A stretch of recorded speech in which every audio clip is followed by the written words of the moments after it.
a little while ago. So I have the grid over here on the iPad, and this is on a 1/2 inch thick piece of foam core, so it's lightweight and easy to carry around while I'm traveling. I have this foam core dust catcher that a wonderful friend Leslie Lee now taught me how to make. And then this is attached to, it was resting on a metal tripod that I like to use. It's also easy to carry from house to house, so and I can leave it plugged in all the time, so it never goes off. So, and it's always charging, and it's never going to go to sleep, and I have to do it all over again. So what I'm going to do is I'm going to lay down the darkest darks that I can see, and that is, so I've chosen a very dark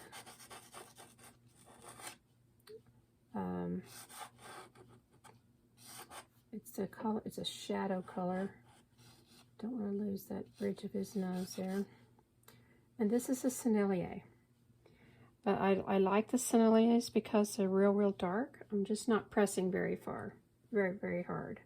So it's going on, but I want to always have a very dark underlayment here so that I have something to come back up to. So I'm going to just lay down these really dark places with this very deep eggplanty color that will end up being the darkest shadows of his skin and his flesh tones. I'll go back and I'll knock some of this pigment out of the tooth so that I have some room for others to come, other layers. The Sennelier one, like I said, it's very soft and it fills up the tooth right away. So we don't want to get too heavy-handed at this point. But I do want to get the darkest darks down so that I know where I'm going with this. This is not flesh tone under there, but it is his skin peeking through the whiskers, so I'm going to go ahead and lay that down. Now this very dark area under his ear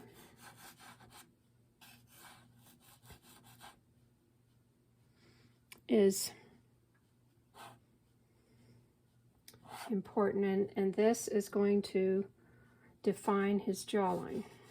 So he's got this pretty dark spot there also, and it comes up and makes another spot here. His ear is very dark, and of course we know from painting portraits that the ear is very thin, so there'll be a lot of red added to this because his blood is very close to the surface. So that is this isn't quite as dark, but I'm going to lay a little bit in there.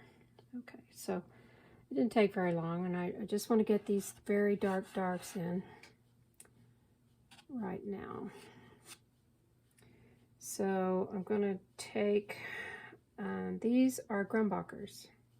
Now I got a set of Grumbacher's for Christmas one year from my parents, who bought me a full set of, not a full set, but a nice starter set of Grumbacher pastels, oils, charcoals, pencils, brushes, and easel, paper, the whole thing when I was in high school. And I still have some of my pastels from that time. I just love them, and they don't make them anymore. So I go online and I buy sets of them on eBay, and I just love them. Now this again is another Sennelier. This cheek area, and we want to get that, you want to retain this to find his cheekbone. We need to keep that. And it's okay if we go darker, because we're going to come back in with lighter layers on top of this. I've lost a little bit of that shape there, but I've got my grid here, so I can get that back here pretty quick.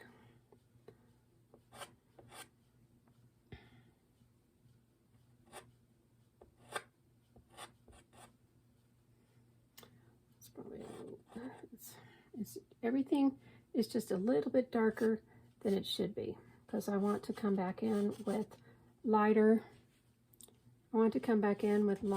layers.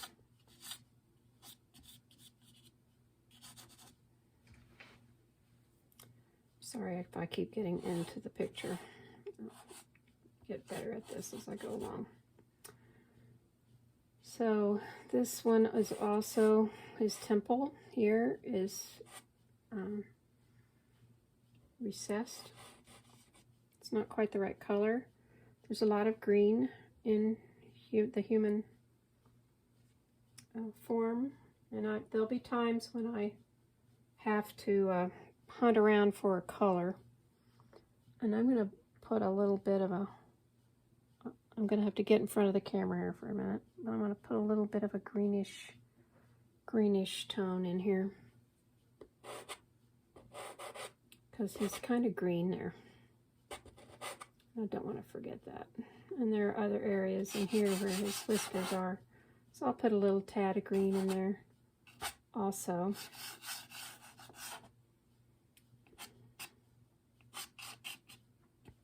Now, some artists put blue into their human subjects, but I don't like to use a lot of blue because it makes them look dead. They don't have any life to them. They look like a cadaver. So I like to stay away from blue. Sometimes a man's beard will be blue, and that just has to be blue. But generally, I stay away from blues. I'm going to put some blue over here because that's going to help pop that back up. A little bit of blue, just a little. This is a little bit of a light color, but kind of like it, and it helps me remember that this is going to be a whitish gray. It's looking pretty good.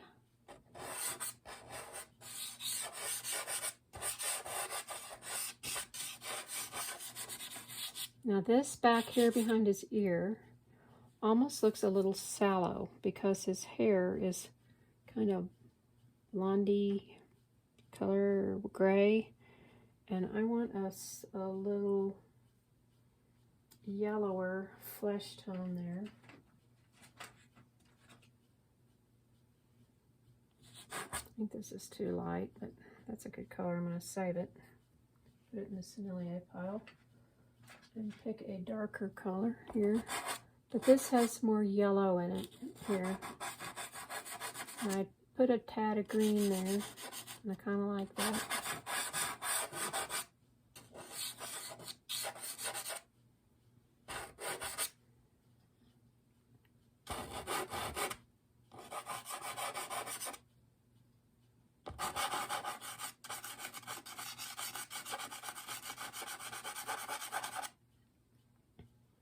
At some point, I'm going to fill in all of the grit. Don't like to have these light areas in here because it throws me off when I'm trying. It affects the color. So I'm going to eventually have all of that colored in on him. And it's filling up the tooth, but I'm going very lightly. And I can kind of turn it on the side of the pastel. This is Sennelier. The side of the pastel, and do a little scumbling kind of thing to fill up the tooth, but I'm not bearing down. I'm barely touching it. Like, see, this is the pressure, but I'm on my skin, it doesn't grab, but on the 400 grit paper, it grabs like crazy. So we come in and we just get this sort of scumbled in with a mid-tone.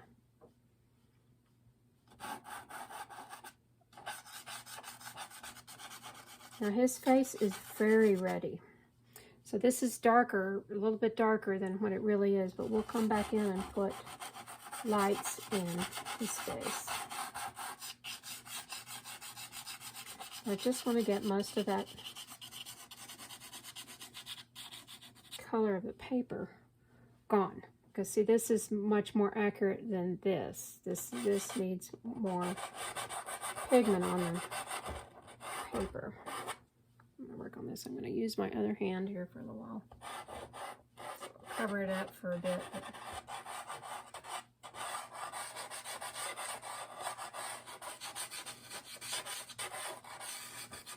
I'm not going to cover up that light spot too much because this is his hair and we want it to stay light.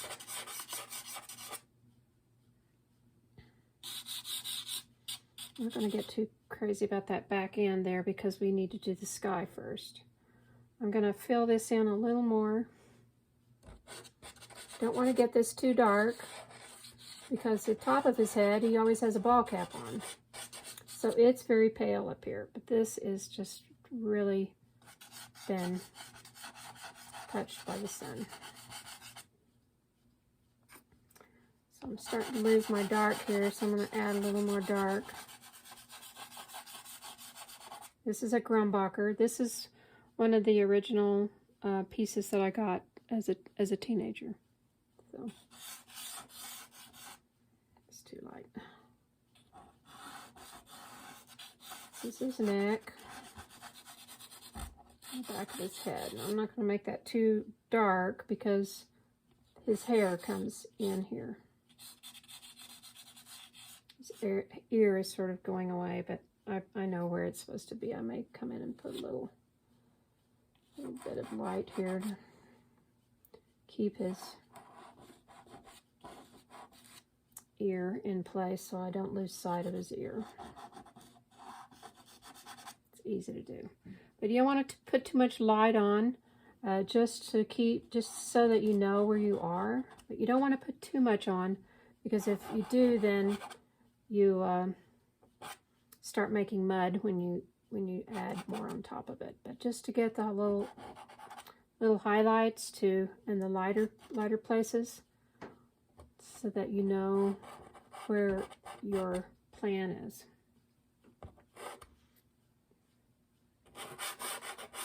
Don't lose sight of your plan, the drawing.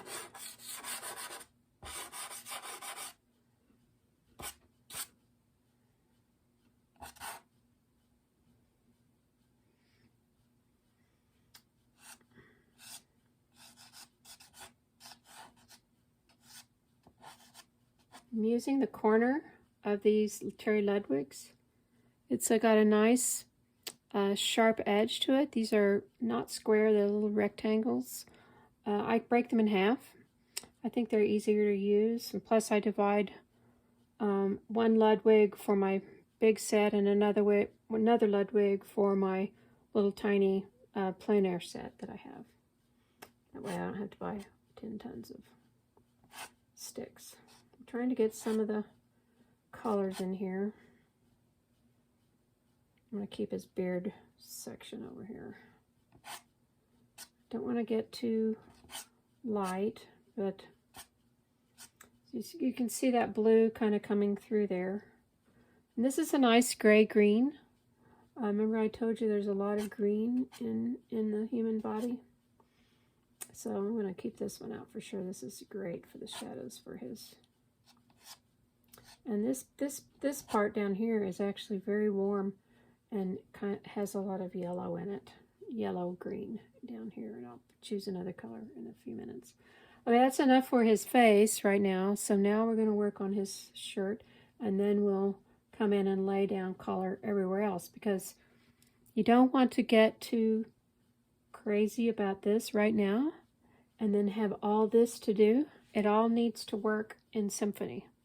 So we need to do everything all at the same time. And then we go back in and we touch a little of this, touch a little of that, work on the sky, and it all works together in concert instead of individual pieces. Because when you don't do it in concert like this, like a symphony, then it looks like a bunch of individual paintings stuck together. And they don't work together. And it's the same principle in oil painting. You want to do the whole oil painting, and then work at different areas, but then you're working the whole thing so that it looks like one unified piece. At least that's the way I've been taught, and that's what I try to practice. Okay, so next we're going to the shirt. And once again, we start with the very darkest darks. And I've selected some Senneliers. Once again, they have wonderful darks. I'm going to draw the darks of his shirt down here.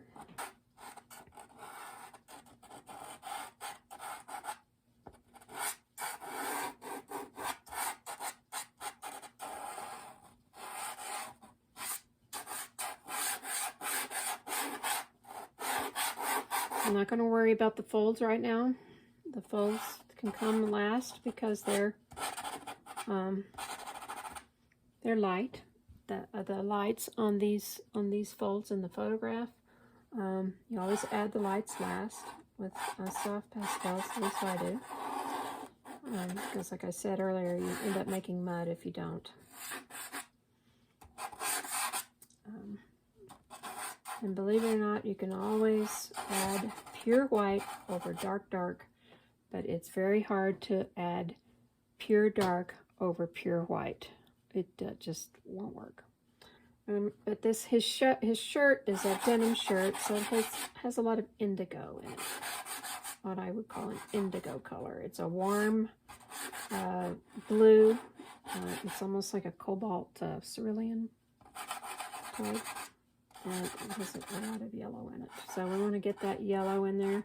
Once again, I want to take I want to cover up a lot of the grit. Now this is going to be lighter. That's too dark. So we're gonna pick up this guy here. No, that's not dark enough. So let's go here with this color. It's a darker color for the chambray,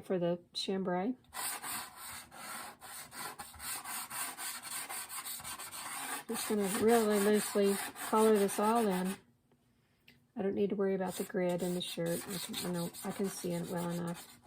I need to fill this in. I'm using, once again, the side of the pastel. I'm not using the tip. I'm using the side. So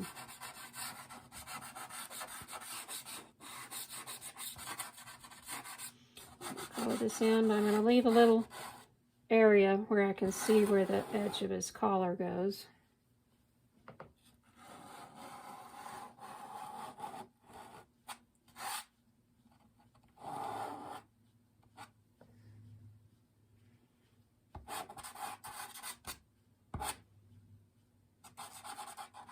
Now, obviously, the values between here, and here are too similar. And I know this because this is lighter than this part. But when I squint, this does go all into the same realm, in this area in here. So when I squint, that's not too far off, really. But I'm going to add some lights, and I'm going to actually make this darker. So to make it darker, I'm going to use a very, very dark color. It is a Terry Ludwig eggplant. And it is a wonderful substitute for black. Sometimes I have to use black. For years I told my students, don't ever use black. But sometimes you have to use black because it occurred to me that in some colors, like this eggplant, there is black in here. And it's the only way I can get these colors dark enough because the pigment doesn't come this dark. So there is black in there. And as you can see, this is a dark, dark purple, but it has the appearance of a dark blue kind of, but it's not black because black is a color killer. This is a black stick. And this is, you'll see that it looks kind of a gray. It looks, I don't know, maybe you can't see it on the camera, but it's kind of a green color, which I dislike. I like this for blues because I like this eggplant because it still looks blue, but it's very, very dark. So that's about all we're going to do there. I kind of want to get rid of some of this white stuff peeking through, so I'm going to just do this. And I think I will come in with this Grumbacher and scumble that in there with a little bit of this lighter color. Once again, I'm using softs and medium hard right off the bat. I'm kind of getting away from using the new pastels. They are great for some things, but for this type of thing, I like to go right for the soft guys. I don't know. I'm experimenting with that method. I like to go right to the edge. I don't really like to let it kind of fade out. I really like some of the fade outs on paintings, and I've done it myself. But generally, I was taught to go to the edges. So I kind of do that out of habit. In training, I was taught in music. I have a music background. I was taught in music that in recordings, when people that it was a better recording if the person would actually end the song instead of letting it fade off, and they're still playing, but they just kind of drift off into nothing. They turn the volume down to nothing, and it doesn't really have an end. So that's kind of the way I feel sometimes about paintings that have edges that are not quite done. It feels unfinished, but in many cases, it's wildly successful and very beautiful. And I've done it myself and actually won some awards for a painting, a portrait I did like that. But anyway, as a general rule, I don't do that. So now we've got and this is way too dark, but I did it intentionally. His face is way too dark, but that's intentional. Everything is going to be about 3 or 4 levels of value darker than it really is, because everything I put on from now on will be lighter. So it will come up in value to be more like the photo. So now we're going to add, this is a very, is that right? Yeah. This is a very dark green. I'm not going to get real hard lines here by his face. I want that to be very soft. So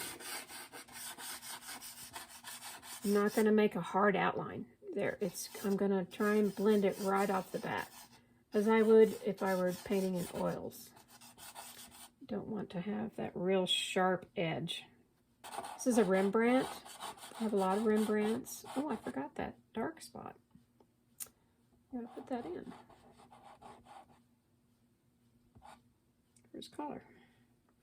I really like my Rembrandts. They take the place of new pastels in many instances.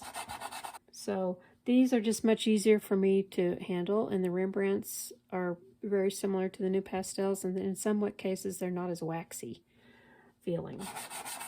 So I kind of like that. And I had said I was going to, when I was doing the preliminary drawing, I may make this go on down. I really kind of like that light colored. So I think what I'm going to do is I'm not going to make it green, but I'm going to make it a browny color. Because that way I can go either way. It's too dark though. I can go either way. No, I don't like that either. Now I'm going to brush that off. That really dark color, I don't like that at all. And I don't want it there, so I'm going to brush it off. I'm using this is a scrubber.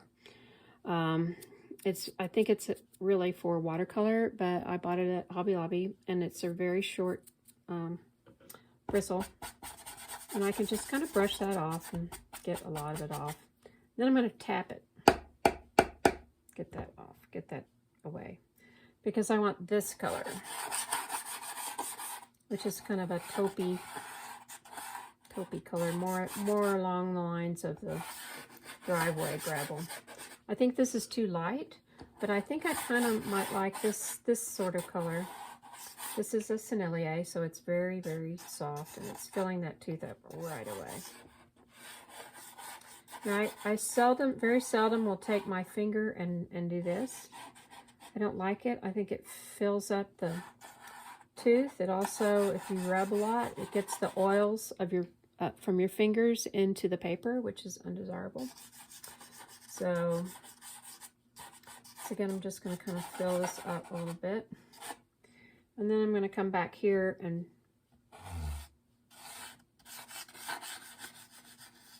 work on this green a little.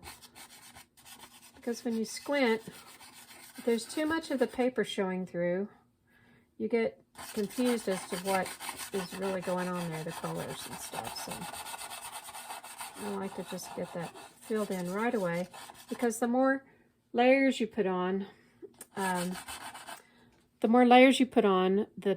pastel will actually stick to the pastel that's already there. And you can have 5 or 6, 7, 8 layers and still see this stuff under there. And I don't really like that. I like I don't really use a colored paper. I always like this beige. The colored papers just really throw me off because the midtones are already there. And I like to add the midtones myself. So I never got the hang of using colored paper. That's why I like this beige kind of neutral color. So most of this is kind of filled in here, and this too. But I like to fill it with pigment and not, I don't like to rub it in. I like to brush it in. Okay. So now we are going to go for the sky. And the sky is a very vivid cobalt blue. Now, this isn't the exact color. You can see it's way too hot. But I'm going to put it in, and it's darker up at the top than it is down here. So I'm going to just get some color down here. Once again, I'm not going to make a hard edge here. I don't want that. I want that to be a soft edge always, until I want to make it a hard edge. I don't want to start out with a hard edge and then have to deal with it. Trying to soften it. I can always make it harder. I can always make an edge harder, but it's difficult to make it softer, if that makes sense. Although in pastels, it is a little easier to do than in oils if it's already dried. So anyway, I've got this going on here. I'm going to just lay this whole thing down in this cobalt. And once again, this is a Sennelier. I love their dark, big, rich, beautiful colors. But as we make more layers, these beautiful dark colors will shine through, and we'll be able to see them all because we're going to use very light layers as we progress. Okay, so now I'm going to kind of lighten this up a little bit and fill in some of the tooth of the paper. Get rid of the white-ish stuff. It's a very light stroke that I'm giving. Very, very light. And this is a Grumbacher now on top of the Sennelier. These Grumbuchers are also wonderful substitutions for new pastels. And the one other thing I like the Grumbuchers for is they have colors that I can't find anywhere else. Especially for adobe buildings. They have wonderful, wonderful adobe colors.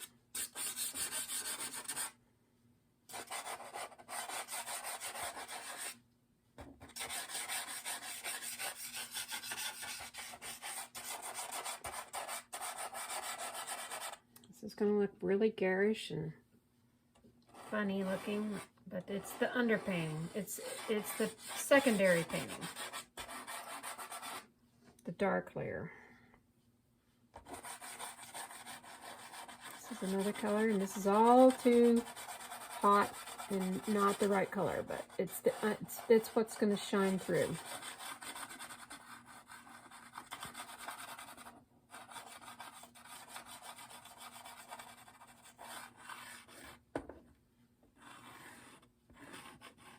I'm using the end of my pastel. At this point, I very rarely use the end of the pastel. I'm always on the side at this stage. Just trying to fill in the tooth a little more. Get these big sections covered. I want to get everything covered as best I can. Because if I leave something like this, this is always going to influence this value-wise. So I've got to have it covered up.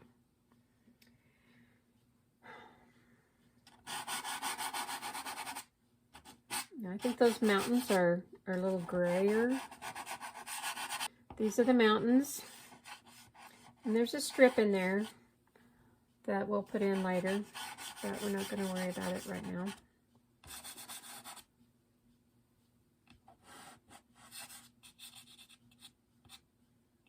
Once again, we want to soften that edge. I got that a little sharp there.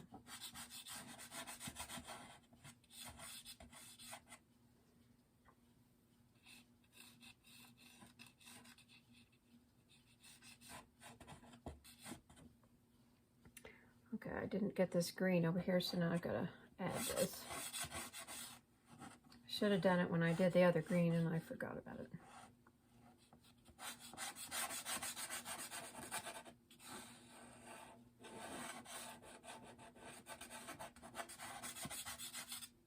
Okay, so it didn't take terribly long, but this is the basic bones. We made the skeleton underneath with a drawing in the lights and darks, the value pattern. Now this is, we're getting into the second structure of this, which I like to think of it in layers and process oriented. So we've started the process, and here we're a little over halfway done now. So we'll take it up again in another few minutes.